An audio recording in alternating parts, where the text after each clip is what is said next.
প্রশ্ন সংগ্রাম দালালি না রাজপথ দালালি না রাজপথ দিয়েছি তো রক্ত রক্তের বন্যায় রক্তের বন্যায়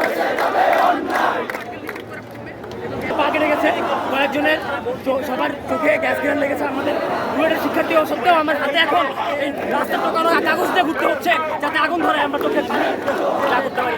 এখন কি জুলাই চলছে যে আমরা গত বছর জুলাই এসে গ্যাস গ্রেন খাইছিলাম, আবার কেন গ্যাস গ্রেন খাইতে হবে আমাদের? তারা আমাদের আশ্বাস কেন দিচ্ছে? রুয়েট 4:30টার সময় ওই দিন রাত 4টার সময় যমুনা ব্লক করছিল।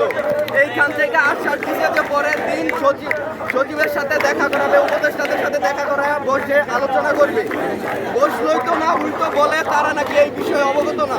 তারা কি আমাদের সাথে ফাইজলামি শুরু করছে? আজকে আমরা দেশের বিভিন্ন প্রান্তে 4 প্রকৌশল বিশ্ববিদ্যালয় এইখানে আসছি, চুয়েটের বাস আটকে দিছে। আমরা এইখানে সকাল থেকে শান্তিপূর্ণ সমাবেশ পালন করছিলাম। পুলিশ কেন আমাদের উপর সাউন্ড প্রমার টিয়ার শেল গ্যাস কেন নিক্ষেপ করলো? আমরা এটার জবাব চাই। আমাদের কি দোষ ছিল? আমরা পুলিশের উপর কিছু বলছি, ওদের কোনো কটু কথা বলছি, ওদের কোনো গালি দিছি? আমরা জাস্ট আমাদের 3 দফা পেশ করতে চাইছি, যেটা যৌক্তিক, যেটা প্রকৌশল সমাজের জন্য যৌক্তিক। তো কেন আমাদের উপর আক্রমণ করা হবে?